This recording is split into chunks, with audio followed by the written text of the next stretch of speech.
आदरणीय मंच और उपस्थित सभी गौभक्त,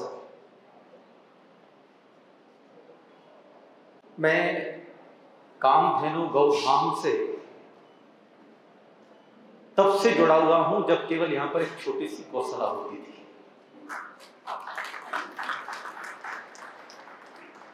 और तब से लेकर के आज जितना विस्तार मैं यहां देख रहा हूं, अभी सुरेश जी बोल रहे थे कि नूह से मुंह मोड़ने की आवश्यकता नहीं है।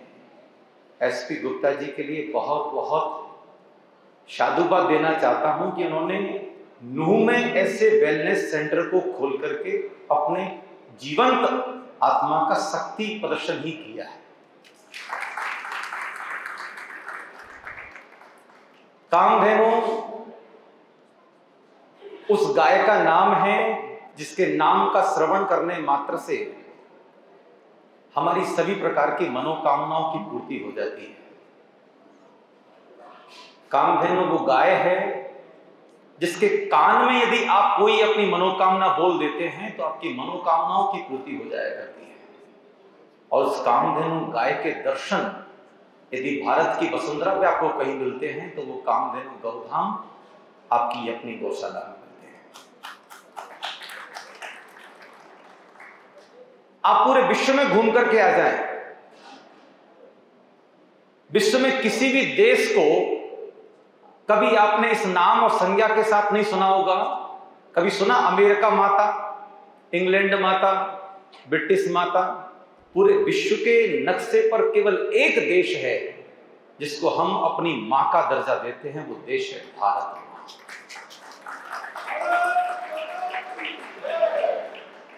हम भारत को अपनी मां क्यों कहते हैं? कभी अंतरंग में प्रश्न जागृत करने का प्रयास करना।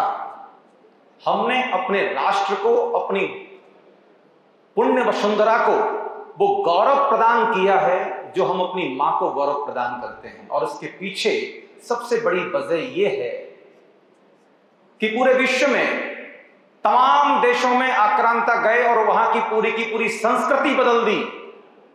आप देखें कितने सारे से छोटे छोटे देश हैं जहां पर उस समय पहले कुछ और धर्म मान्यताएं थी, लेकिन कालांतर में कुछ आक्रांता लोग गए, उन्होंने अपनी धार्मिक मान्यता के अनुसार पूरे के पूरे देश को बदल दिया।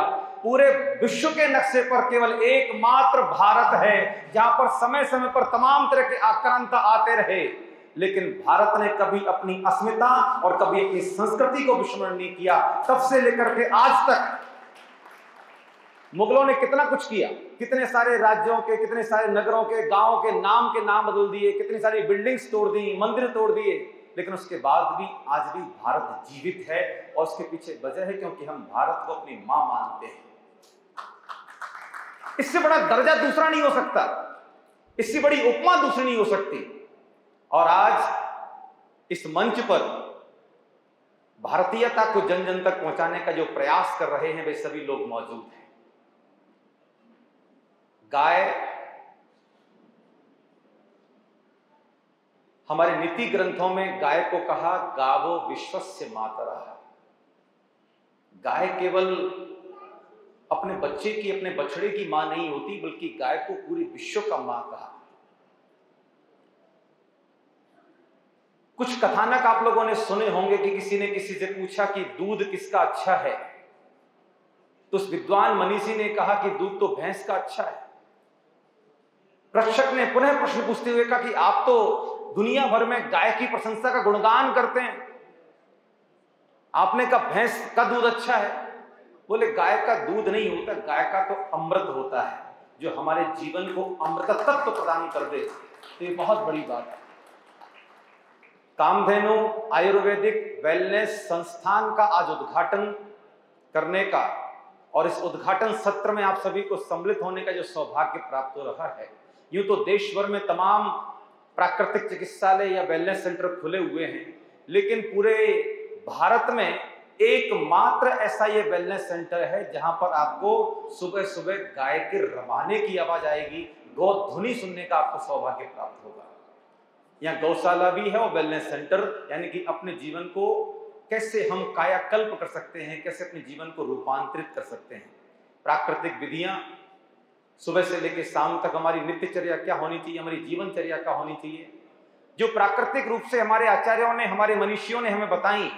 लेकिन हम पश्चिमी सभ्यता की तरफ मुड़ गए।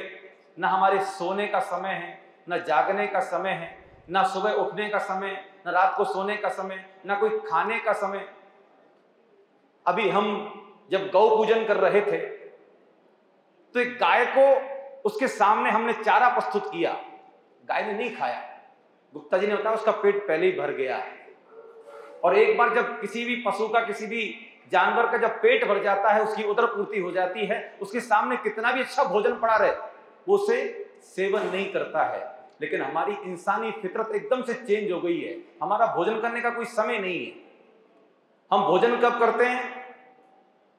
तो आयुर्वेद में लिखा है कि जब हमारी सूर्य नाड़ी यानी कि पिंगला नाड़ी जागृत हो, यानी कि हमारे राइट नोस्ट्रल से जब सांस चलना प्रारंभ हो और पेट में जब भूख लगे तभी भोजन करना चाहिए। लेकिन हम भोजन कब करते हैं? अब समय हो गया है, भोजन कर लीजिए, अब 2 बज गए हैं, लंच कर लीजिए, बहुत देर से कुछ खाया नहीं तो कुछ खा लेते हैं, आज अगर अच्छा बन गया तो खा लेते हैं, अभी किसी ने कुछ लाके दे दिया तो खा लिया, कोई टाइम ही नहीं है। और इस वजह से क्या हो रहा है? तमाम तरह की उदर बीमारियां, उदर के रोग हमारे जीवन में पैदा हो रहे हैं। और केवल पेट एक ऐसा अंग हमारे शरीर में है जो 100 तरह की नई बीमारियां पैदा कर देता है। यदि हमारा उदर दूषित है, पेट दूषित है, तो हमारा पूरा का पूरा शरीर दूषित और प्रदूषित हो सकता है। और अभी मुझसे पूर्व वक्ता चौहान जी बता रहे थे कि बच्चे आगामी समय में कैसे पैदा होंगे। मैं बताना चाहता हूं कि हमारे कामधेनु आयुर्वेदिक वेलनेस सेंटर में एक बहुत बड़ी विधि कराई जाती है, इसका नाम है गर्भाधान संस्कार। इस विधि को समझना होगा। ये हमारे देश की बहुत प्राचीन पद्धति है। जैन धर्म के तमाम प्राचीन ग्रंथों में इसका उल्लेख प्राप्त होता है कि जब बच्चा जब गर्भ में आता है उस समय मां को क्या सुनाया जाए, मां के गर्भ पर किस तरह के बीजाक्षर लिखे जाएं, मां के गर्भ पर किस तरह के लेप लगाए जाएं, ताकि उसके गर्भ में पलने वाला शिशु पूरी तरह सुरक्षित हो। और अगर गर्भाधान संस्कार से लेकर के गर्भ संस्कार की पूरी प्रक्रिया को सही तरीके से निभाया जाए तो सिजेरियन बच्चा पैदा करने की आवश्यकता नहीं पड़ेगी, नॉर्मल डिलीवरी होगी। ये संस्कार आपको कामधेनु आयुर्वेदिक वेलनेस सेंटर में देखने के लिए मिलेंगे। मैं भी जब फोल्डर पढ़ रहा था तो ये बहुत बड़ी क्रिया है, और एक क्रिया नहीं है बल्कि एक नए जीवन को कैसे जन्म दिया जाए उस प्रक्रिया को आप सभी जानते हैं। अभिमन्यु ने गर्भ काल में ही चक्रव्यूह में कैसे प्रवेश करना है ये सीख लिया था। एक बहुत बड़ी महामना मनस्वी एक स्त्री हुई मदालसा, उन्होंने अपने 7 पुत्रों को गर्भ काल में ही सिखा दिया कि तुम्हें कैसे अपने जीवन का कल्याण करना है। 7 पुत्र पैदा हुए। 7 पुत्र जैसी युवा अवस्था की दहलीज पर कदम रखते और वे संन्यास चले जाते। उनके पति देव ने कहा कि ऐसे तो तुम्हारे सारे के सारे पुत्र संन्यास से हो जाएंगे, हमारे कुल वंश को, परंपरा को कौन आगे बढ़ाएगा? बोले आप कहें मुझे अगला पुत्र कैसा चाहिए? बोले अगला पुत्र मुझे राज सूर्य वंश को आगे बढ़ाने वाला एक तरीके से बलशाली पुरुष चाहिए।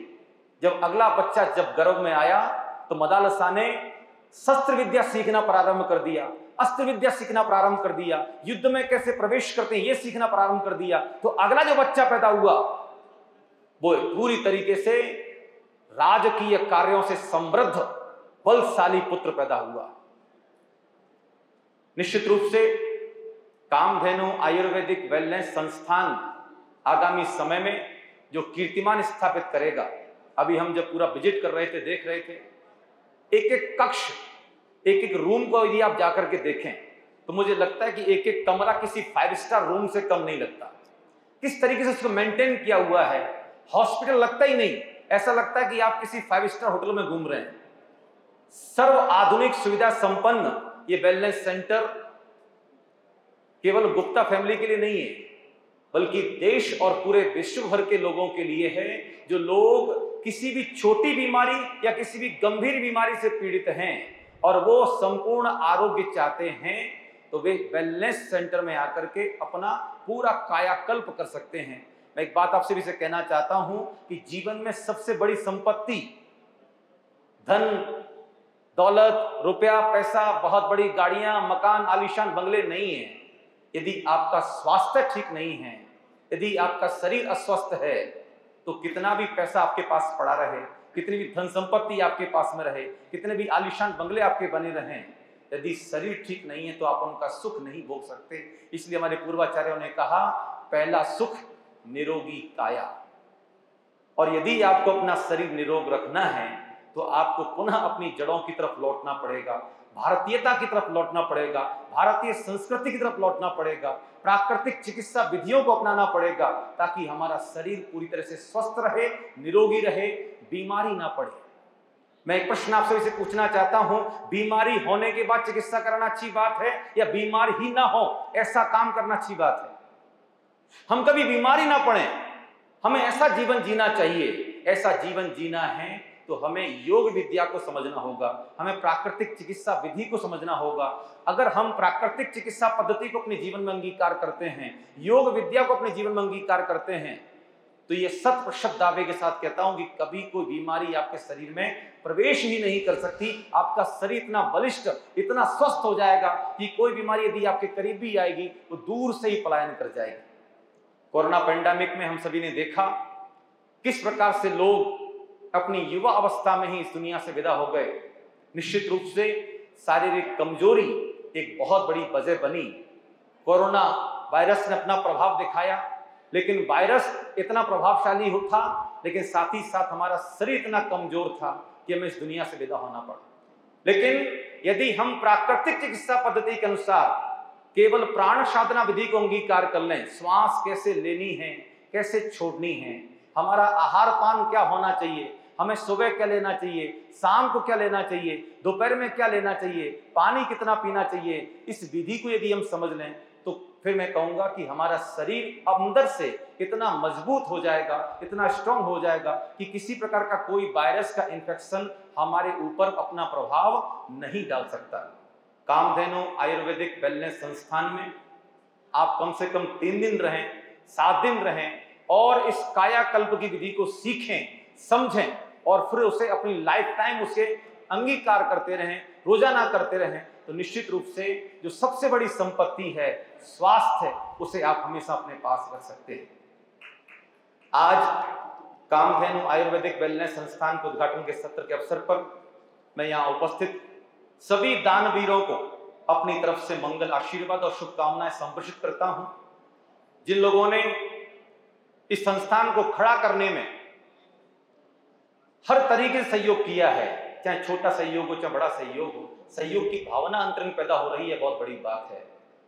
श्रीमती शशि गुप्ता जी और श्री एसपी गुप्ता जी जो अहरनिश इस संस्थान को कैसे आगे बढ़ा सकते हैं, कैसे अधिक से अधिक लोगों को इस संस्थान से जोड़ सकते हैं, इसमें वे निरंतर चिंतन करते रहते हैं। मैं उनके लिए भी बहुत बहुत मंगल कामनाएं संप्रेषित करता हूं और वे दीर्घायु हों, चिरायु हों और यह कामधेनु आयुर्वेदिक वेलनेस संस्थान शीघ्र का शीघ्र हजारों लाखों मरीजों को नया जीवन प्रदान करे, ऐसी मंगलमय भावना के साथ ओम अरहम ओम शांति।